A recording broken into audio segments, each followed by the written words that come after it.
saya ingin menanggapi terkait dengan istiwa alal arsh, yaitu tentang Allah bersemayam di atas arsh, yang masih banyak diragukan kebanyakan oleh hamba-hamba Allah yang terbilang memiliki pengetahuan dan ilmu, tetapi masih menyaksikan ayat-ayat Allah itu benar.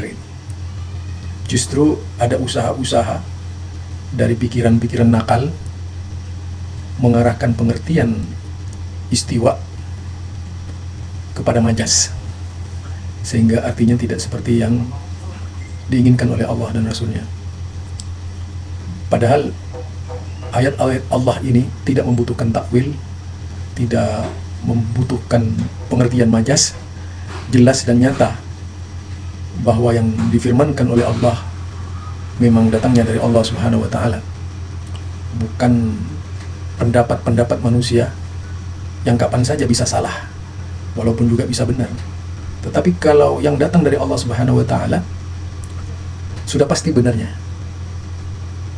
Al-haqqu mir rabbika, kebenaran itu yang datang dari Allah, bukan al-haqqu min aqwalil madahib misalnya. Kebenaran itu datang dari mazhab, bukan begitu. Nah, saya ingin mencoba menerangkan berkaitan dengan istiwa itu didasarkan kepada yaitu Kitabul Ulu lil Ali Ghafar, yang tentu saja di sini dijelaskan oleh Imam Ad-Dhahabi Samsuddin ayat-ayat yang berkaitan dengan istiwa. Jadi ini ayat-ayat yang jelas yang dihimpun oleh beliau sebagai seorang ulama. Dan kalau kita lihat di dalam kitab Al-Ibanah yang disusun oleh yaitu seorang ulama Abu Hasan Al-Asy'ari, itu tidak ada bedanya ayat-ayat yang dipakai oleh beliau. Mari kita baca bersama tulisan Imam Ad-Dhahabi ini. Ayatul istiwa wal ulu. Jadi ayat-ayat tentang bersemayamnya Allah dan ketinggian Allah. Itu bahasanya begitu saja lah, yang mudah-mudah gitu ya. Yang memiliki pengertian bahwasanya Allah itu jauh berada di atas yang tinggi, karena beliau maha tinggi, maha besar, yang tentu saja tak bisa digambarkan, apalagi kemudian ditata kaifiatnya oleh manusia, itu tidak bisa. Tetapi kita hanya bisa menerangkan berdasarkan isyarat-isyarat dari Allah dan Rasulnya, tidak isyarat-isyarat dari ulama-ulama yang berusaha mengingkari pendapat tersebut. Qala Allah Ta'ala, wa man asdaqa minallahi qila. Jadi Allah berfirman, siapa yang lebih benar perkataannya dari selain Allah? Jadi siapa yang lebih benar perkataannya dari Allah? Lah di dalam firman-firmannya itu Allah Subhanahu wa Ta'ala menegaskan, aina Allah, di mana Allah? Inna rabbakumullahu alladhi khalaqas samawati wal arda fi sittati ayyam summa stawa 'alal arsy. Sesungguhnya Rabb kalian Allah alladhi khalaqas samawati wal arda fi sittati ayyam, yaitu yang menciptakan langit-langit dan bumi fi sittati ayyam, dalam 6 masa. Summa stawa 'alal arsy, kemudian beliau bersemayam di atas arsy. Satu, diingat tuh ayat 1. Kemudian yang kedua, wa qala ta'ala, Allah berfirman, wa huwa alladhi khalaqas samawati wal arda fi sittati ayyam wa kana 'arshuhu 'alal ma'. Dan Allah berfirman, dialah Allah yang menciptakan langit-langit dan bumi fi sittati ayyam, dalam 6 masa, wa kana 'arshuhu 'alal ma', sedangkan arasnya berada di atas air. Ini isyarat dari Allah, Allah yang berfirman bukan mulut manusia, tapi Allah kalamullah. Tak bisa didustakan hanya dengan pendapat manusia atau dibatalkan, ditafsirkan untuk menghindar. Biarlah kita dikatakan mujassim kalau itu datang dari Allah. Memang kata-kata mujassim menurut At-Tabari Al-Lalilka itu ditujukan kepada Ahlus Sunnah oleh musuh-musuhnya. Nah, kemudian mereka yang sok Ahlus Sunnah itu sebenarnya yang mujassim gitu. Karena dia sendiri yang menggambarkan, kita tidak pernah menggambarkan hal seperti itu. Juga kita lihat waqala ta'ala fi wasfi kitabil aziz, yaitu Allah Subhanahu wa taala berfirman mensifatkan kitabnya tanzilan mimman khalaqal arda was samawati al-ula ar-rahmanu 'alal arsy istawa. Diturunkan dari yang menciptakan langit dan bumi.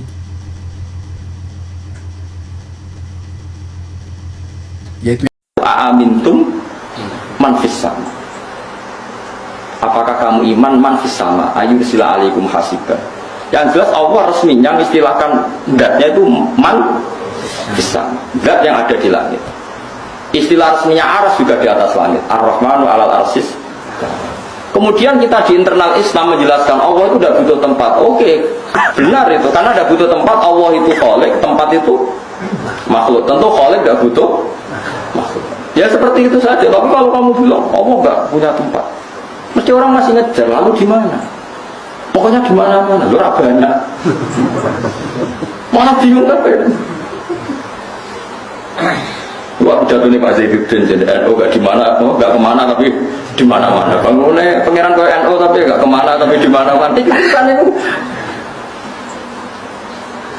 Jadi sekarang baru kepikiran gara-gara anak-anak mulai ditasket ya, ada ngalami diragukan dalam beragama. Semua yang balik ning Quran hadis. Istilah resmine Allah itu, pokok istilah yang dhuwur. Kowe nak donga nggih menengadahkan tangan ke atas. Cara kowe di nasib piye-piye mbok sing dhuwur piye ra roh. Nang Jawa mbok sing ngecat lopo, malah pengiran kok ngecat barang mari kok. Terus pokoknya sementing kowe nglafadzno lafadz sing nunjukno takzim. Saya ulang lagi, sementing kamu mensifati Tuhan yang menunjukkan takzim. Ora sabuk mafhum kalau Tuhan di atas berarti bertempat, kalau bertempat berarti butuh tempat, kalau butuh tempat berarti ora istighna, berarti ora qiyamuhu. Iku ora kowe tau ngaji, kamu iki bakas wong ora tau ngaji. Senengane kok bakas sing jelimet-jelimet. Mulane kula suwun, Allah nak nerangno date ya sederhana. Amin tu man fis sama, amin tu man fis. Wa huwal ladzi fis samai ilahu wa fil ardi ilah. Kadang Allah nerangno wa huwa fis samawati wa fil. Jadi Allah itu ya biasa saja. Aku yo ono. Anakku yo ning langit, aku yo ono ning bumi. Tapi aku itu sito, kul wawaw ahad. Ya sudah seperti itu. Jadi kalau dicoba tenan waduh. Kalau harus suwi aku pikiran, kalau tahu kita suaras. Kalau nebet kadang ini SMP ini ya kepikiran juga. Allah itu gimana? Sekolah yang hadis ada amat ditanya Nabi untuk ngetes dia mukmin dah. Ketika ditanya aina Allah, fa asyarat ila sama Nabi dibenarkan. Ya sama Nabi nopo dibenarkan bahwa Allah itu di atas. Tapi kira usah mikir, lalu Allah duduk di kursi. Kursinya itu dari singgasana gini, terus bulet tentu sudah usah mikir. Nah Imam Ghazali yang mikir gampang. Aras itu diciptakan Allah, kursi juga diciptakan Allah. Kalau diciptakan berarti aras dan kursi yang butuh kudrohnya Allah, bukan kudrohnya Allah yang butuh kursi yang. Ya semua biasa aja, harus harus. Aras masih kondangnya kayak ngono diciptakan, kursi yo diciptakan. Nah, bangsa di itu pokoknya di itu objek. Daripada yang mulai Allah ada di mana-mana, terus cilik-cilik malah takut banyak, malah disimpul loh. Benar. Kalau di mana-mana udah nyimpul nih. Kalau gitu banyak, malah ribet mana ya? Ya orang tak tahu malah bingung nona. Allah ada di hati, baru saya malah repot mana. Nah makanya Allah sekarang mensifati dirinya sanut Quran era sanut semacam-macam. Allah itu sopo zat yang menciptakan langit bumi. Allah itu siapa yang bikin final bahro ini hajiz. Allah itu siapa yang yujibul muttarra idza da'a. Allah itu siapa yang wayak sifus su. Ya sudah seperti itu saja. Jadi menerangkan Allah itu terangkan lewat reputasi Tuhan atau ahwal ya, atau af'alullah, bahwa Allah itu yang menciptakan langit bumi, yang ya sudah seperti itu. Hindari ngomong Allah sing mengarah ke hulul dan jihad, bahwa Allah itu butuh tempat. Ya kayak tadi saya beri contoh, kita kembali ke Quran dan hadis. Kata kembali itu kan setelah kemana-mana. Memangnya kita pernah kemana? Mulai kita Islam ya pegangannya Quran hadis. Kok kita diajak kembali, memangnya kita pernah ke kemana? Nah, iya. Kata kembali saja sudah masalah kan? Di mana-mana kata kembali itu sudah kelayaban kemana-mana. Terus diajak. Kita mulai kecil ya pegangannya Quran hadis, tidak pernah kemana-mana. Tidak kembali, ya kembali kemana kan? Enggak, ini kalau model mantek ya, ini kan. Ya nggak usah kembali ya, memang kita tidak pernah kemana-mana. Ya kan? Sederhana kan? Sudah kamu sekarang kembali apa sudah di situ? Kembali apa sudah di situ? Sudah di situ. Jadi sederhana, sebenarnya ngaji itu gampang.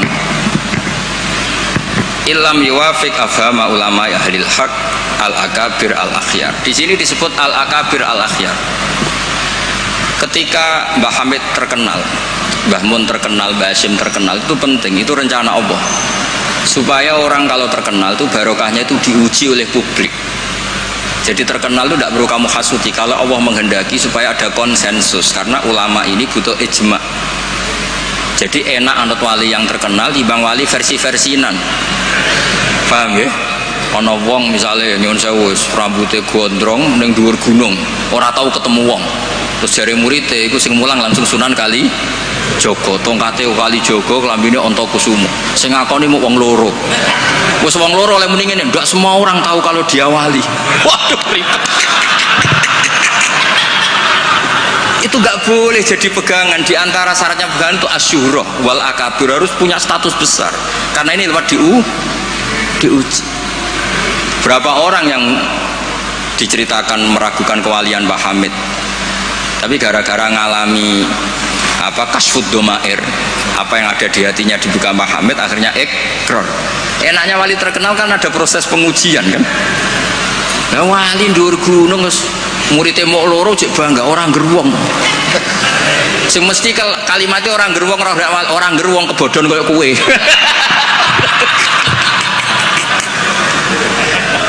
Itu kan kayak bakul jamu. Kue tok sana kayak rego diskon, lainnya enggak. Tiap ketemu orang kamu saja yang tak kasih harga seginanya, enggak. Sebetulnya kalimat pasti kue tok sing kebodon.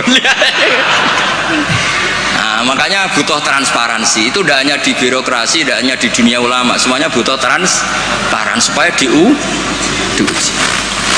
Makanya di sini Mbah Hashim menghentikan ulama ahlil haq al-akabir al-akhyar. Maka syarat jadi nabi pun harus ada gunjingan dulu. Nggak boleh nabi nggak terkenal, harus terkenal. Sebelum dia lahir jadi gunjingan di Bukhairah, di Nasturo, jadi komunitas di Syam semuanya gunjingan nabi akhir zaman dengan definisi yang dimiliki masing-masing. Sehingga semua orang tuh ingin itu dari mana, orang mana, terus kriterianya kayak apa. Sampai Khadijah, karena beliau punya paman yang ahli Injil namanya Warokoh, tanya nabi akhir zaman tuh begini-begini, definisinya begini-begini.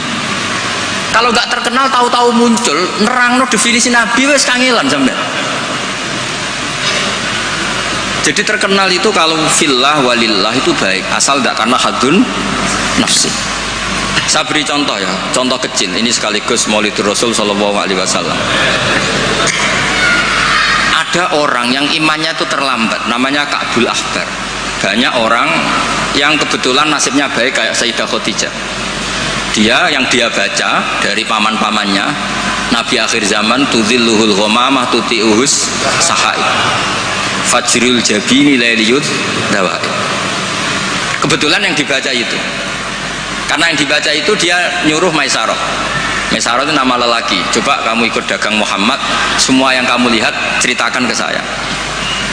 Setelah ikut di Syam itu ya sekarang termasuk Lebanon, Syria ya, Jordan, Pokoknya semua kawasan situ dulu namanya apa?